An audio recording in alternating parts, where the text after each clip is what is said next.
اگر میں تم سے کہوں کہ پہاڑی کے اس پار دشمن ہے اور وہ تیاری کر کے آ چکا ہے، تم پر حملہ آور ہو جائے گا، کیا میری بات مان لو گے؟ دیکھا نہیں تم نے، میں کہہ رہا ہوں دشمن ہے، تسلیم کرو گے؟ سارے مکے کے لوگ جمع تھے، کہنے لگے کیوں نہیں مانیں گے، آپ صادق بھی ہیں اور امین بھی ہیں، آپ کی زبان سے کبھی جھوٹ نکلا ہی نہیں۔ یہ خاص پیغام حسین کانفرنس میں عرض کرنا ہے آپ بھائی، میں اگر کہوں کہ اس طرف دشمن آ گیا ہے، تم نے نہیں دیکھا، میری زبان پر اعتبار کرتے ہو؟ یا رسول اللہ آپ صادق اور امین ہیں، آپ نے کبھی جھوٹ بولا نہیں، خیانت کی نہیں، 100% یقین ہے، مان لیں گے؟ یہ بات ماننے کو تیار ہیں، یہ بات تسلیم کرنے کو تیار ہیں کہ آپ صادق اور امین ہیں؟ تو حضور نے فرمایا جس زبان سے تم یہ ماننے کو تیار ہو نا کہ اس طرف دشمن کھڑا ہے حملہ کر دے گا، اس زبان سے یہ بھی مان جاؤ کہ میں اللہ کا سچا رسول بن کے آیا ہوں۔ آپ میری بات کو سمجھیں، تھوڑی دیر پہلے بیک وقت کہہ رہے ہیں بالکل آپ جو کہتے ہیں حق اور سچ ہے، اور اب جب کہا میں رسول ہوں مان جاؤ، تو معاذ اللہ تعالیٰ ابو لہب کہنے لگا آپ کے ہاتھ ٹوٹ جائیں، آپ نے ہمیں اس کام کے لیے بلایا تھا، طرح طرح کی بولیاں بولنے لگے۔ جب مفادات پر چوٹ لگتی ہے، جب خواہشات نفس کو چھوڑنا پڑتا ہے، جب ذرا اپنی طبیعت پر کچھ چیزیں بوجھ بنتی ہیں، آپ دیکھیے حضرت فاروق اعظم رضی اللہ تعالیٰ عنہ نے مسئلہ بیان کیا،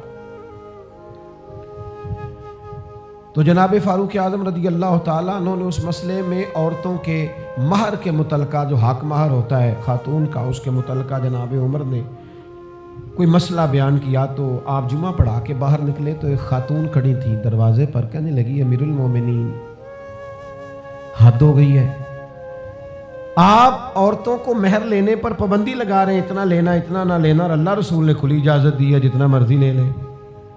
اس خاتون نے دلائل پیش کیے۔ اب امیر المومنین کے سامنے ایک تو ہے کہ عام مرد کے سامنے عورت بات کرے تو لوگ قبول نہیں کرتے، اور 22 لاکھ مربع میل کا حکمران، اور جس کے بارے میں معروف ہے کہ ان کا درہ ہر وقت چلتا ہے، اس خاتون نے جناب عمر سے کہا کہ جناب مسئلہ یوں ہے، آپ نے یوں بیان کیا ہے۔ اب ارد گرد لوگ کھڑے تھے، کسی نے یہ نہیں کہا گستاخ معاذ اللہ تو کیا کہہ رہی ہے، امیر المومنین کے سامنے کلام کرتی ہے۔ بات حق تھی، کسی نے جرت نہیں کی۔ ایک شخص حضرت عمر سے کہنے لگے حضور آپ کچھ بولتے کیوں نہیں، کچھ تبصرہ کریں۔ فرمانے لگے بولنا کیا ہے، ایک مرد نے خطا کی ہے اور ایک عورت ٹھیک کہہ رہی ہے، اس کی بات درست ہے، میں کھلے دل سے قبول کرتا ہوں۔ نفس پر گرچہ چوٹ لگتی ہے اسے قبول کریں، کیوں حق کے معاملے میں مڑتے؟ حضرت صاحب حق ہوتا ہے، اور جب حق واضح ہو جائے پھر نفسانی خواہشات کو نہ دیکھو۔ نفس ایک بچے کی طرح ہے، اس کی ایک بات مانو گے دوسری خواہش کرے گا، دوسری بات مانو گے تیسری خواہش کرے گا۔ اللہ کے محبوب علیہ السلام نے دعا فرمائی ہے، مسند امام احمد بن حنبل میں موجود ہے، حضور اللہ کی بارگاہ میں عرض کرتے ہیں تعلیم امت کے لیے، صرف ہمیں سمجھانے کے لیے، ورنہ تو معصوم عن الخطا ہے۔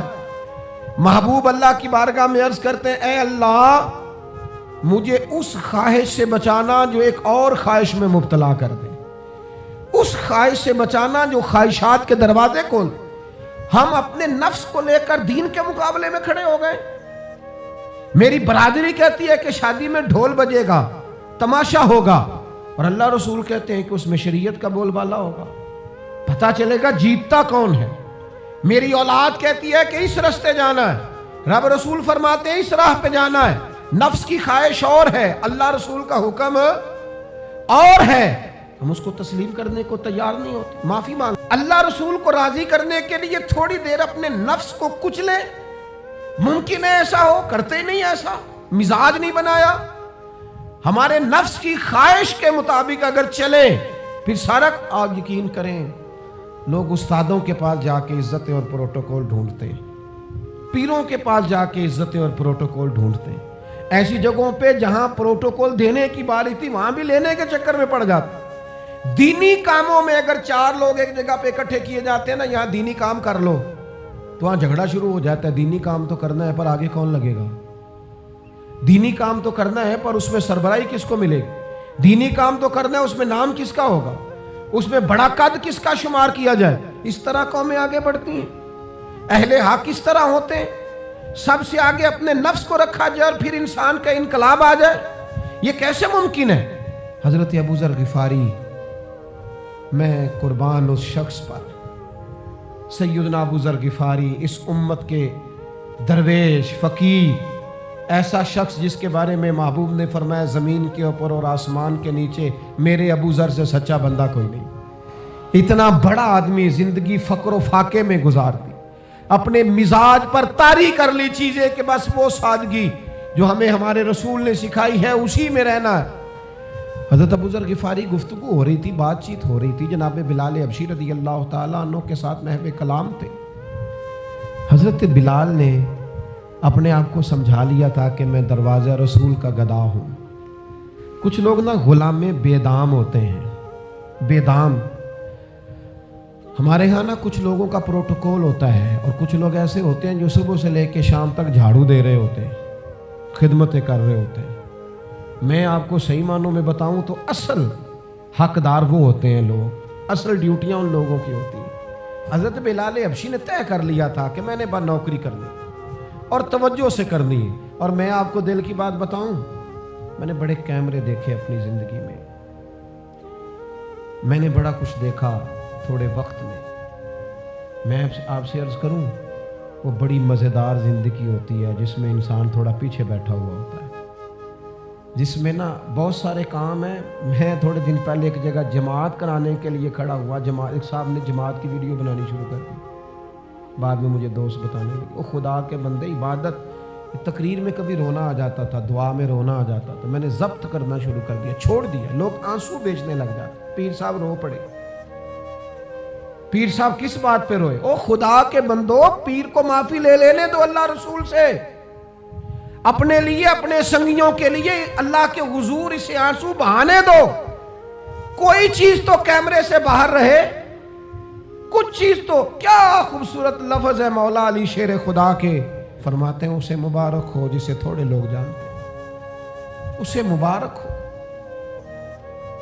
سے ثبوت نہ پچھو میتھوں، پلائے نظر کرم کا دھوئی، اے میں جانا یا دل بر جانے غیر نہ جانے کوئی، میں مسکین پرانا خادم کسے در ملی نہ ٹوئی، یہ تے واصف یار نے نظر جو کی تھی تے واصف واصفی ہوئی۔ یہ تو اس کا فیصلہ ہے، ہمارے لیے مقام شکر ہے، ہر مقام پر شکر گزار ہیں، عاجزی کرتے ہیں، لیکن جو معاشرے کا ماحول بن گیا، یعنی ایک بندے سے بھی آپ بغیر کیمرے کے ملاقات ہی نہیں کر سکتے۔ وہ زیارت کرنے آتا ہے اور وہ ساتھ کہتا ہے 30 سیکنڈ کا میں نے کلپ بھی بنانا ہے، تو زیارت ہو گئی، ختم ہو گئی بات۔ یہ کون سی زیارت ہے جو تو نے قید بھی کرنی ہے ساتھ؟ خدا کا خوف کرے، کیا کس طرف ہم جا رہے ہیں؟ بہرحال عام دام برسر مطلب حضرت بلال حبشی نے طے کر لیا تھا اپنی زندگی میں سادگی، پیچھے پیچھے رہنا ہے۔ وہ شہرت سے بچنے والا پیچھے پیچھے رہتا ہے، اور میرا جی چاہتا ہے ساری غزلیں اس ظالم کے نام کریں۔ کچھ لوگ طے کر لیتے ہیں میں نے پیچھے پیچھے رہنا ہے، ان کے اعلان کیے جاتے ہیں، بلایا جاتا ہے، پھر بھی پیچھے نکل جاتے ہیں۔ جو عرض کرنا چاہتا ہوں، حضرت سیدنا بلال حبشی نے طے کر لیا تھا۔ ایک دن کسی بات میں نا ہو جاتا ہے رائے کا اختلاف، رائے کے اختلاف کو کبھی مخالفت نہ بنائیں، اپنوں سے اختلاف ہو تو اختلاف رائے رکھیں، رائے دیں، حکم کبھی نہ دیں۔ ہمارے یہاں لوگ حکم دیتے ہیں، رائے نہیں دیتے، بعد میں ادھر ادھر بیٹھ کے شکوے کرتے ہیں، دسو جی میری منی نہیں، وہ بھی تیرے سے مشورہ لیا تھا، قبول بھی ہو سکتا ہے، رد بھی ہو سکتا ہے، ختم ہو گئی بات۔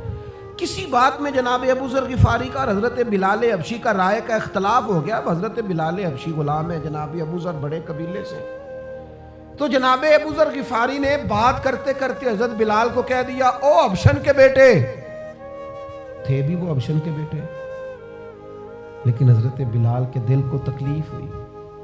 بعض لوگ کہتے ہیں میں نے سچ ہی بولا ہے، سچ اپنے بارے میں بولنا، تو دوسروں کے بارے میں سچ بولتا ہے، اپنے بارے میں بول، صرف تو دوسروں کے لیے بولے۔ او جی میں نے سچ ہی تو بولا تھا۔ سچ بولنے کی بھی حکمت ہے، سچ بولنے کی سب سے بڑا سچ کسی کو اللہ کی طرف بلانا ہے، اور میرا رب فرماتا ہے ادعو الی سبیل ربک بالحکمہ، کسی کو اللہ کی طرف بھی بلاؤ تو دانائی کے ساتھ بلاؤ، حکمت کے ساتھ۔ سب سے بڑا سچ بھی بولو تو دانائی کے ساتھ بولو۔ تو نے سچ بولا ہے اور تو نے لوگوں کا کلیجہ چیر کے رکھ دیا ہے، یہ کیا انداز ہوا تیرا سچ بولنے کا؟ یہ کیا طریقہ ہوا؟ حضرت سیدنا بلال حبشی رضی اللہ تعالیٰ عنہ کو جناب ابو ذر غفاری نے کہا حبشن کے بیٹے بات سچی تھی. حضرت بلال کو تکلیف ہوئی, کونے میں بیٹھ کے روئے, اور غلام روئے اور آقا کو خبر نہ ہو.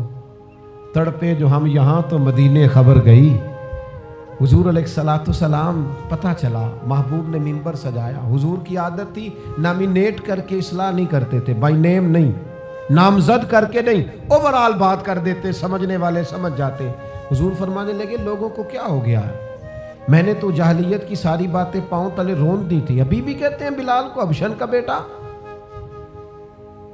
حضرت ابو ذر غفاری کہتے ہیں باقی تو کوئی نہ سمجھے تو میں سمجھ گیا. بڑا مشکل ہوتا ہے مجمع میں اٹھ کے معافی مانگنا. ہمارے ہاں بعض لوگ معافی بھی اس طرح مانگتے ہیں کہ یوں لگتا ہے گن بھی ساتھ پکڑی ہوئی ہے, معافی دو ورنہ گولی مار دوں گا. معافی مانگنے کا بھی طریقہ سلیقہ نہیں آتا. اور دنیا میں کچھ ایسے نفس پرست ہیں ان کو استادوں سے معافی مانگنے پڑی تو نہیں مانگ سکتے, مشائخ سے معافی مانگنے آتی ہے تو نفس کے بندے بن کے نفس کی غلامی کرتے ہیں, لیکن اپنی عزت کی جگہوں کو بھی درست نہیں کرتے. کتنا بڑا مجرم ہے جو باپ سے بھی معافی نہ مانگ سکے, جو ماں سے بھی نہ کہہ سکے میں غلطی کر گیا تھا. اتنی بڑی نفس پرستی, تو نے آقا بنا لیا اپنے نفس کو اپنا. مجمع میں معافی مانگنا, اعتراف کرنا, حق کو قبول کرنا, اپنے نفس کو ذبح کرنا. حضرت ابو ذر غفاری مجمع کے بیچ اٹھ کے کھڑے ہوئے, چمکتا دمکتا چہرہ, قبولیت حق کا جذبہ, اپنے نفس کو چیر دینا اور اس پر پاؤں رکھ کے رب رسول کا قرب حاصل کرنے کا ذائقہ. جناب ابو ذر غفاری حضرت بلال کے قریب گئے اور پھر ان کے سامنے لیٹ گئے, رو کے کہنے لگے حبشن کے بیٹے اٹھا اپنا پیر اور رکھ میرے سینے پہ. میں اس قوم کو بتانا چاہتا ہوں کہ تھا تو حبشن کا بیٹا, پر جب سے مدینے والے کا کلمہ پڑا ہے کائنات میں عزت والا ہو گیا ہے. یہ دیکھو کس نے ذروں کو اٹھایا اور صحرا کر دیا, کس نے قطروں کو ملایا اور دریا کر دیا, کس کی حکمت نے یتیموں کو کیا در یتیم اور غلاموں کو دنیا بھر کا مولا کر دیا. ہمارا نفس کی خواہش بچی, رشتے نہیں بچے. ہمارے نفس کی خواہش بچی, تعلقات نہیں بچے. نفس کی خواہشیں بچی, ہمارے اپنے نہیں بچے. نفس کی خواہشیں بچی, مال جمع ہوا, دیانتداری نہیں بچی, وعدوں کی پابندی نہیں بچی, تجوریاں بھر گئیں, روحیں اجڑ گئیں.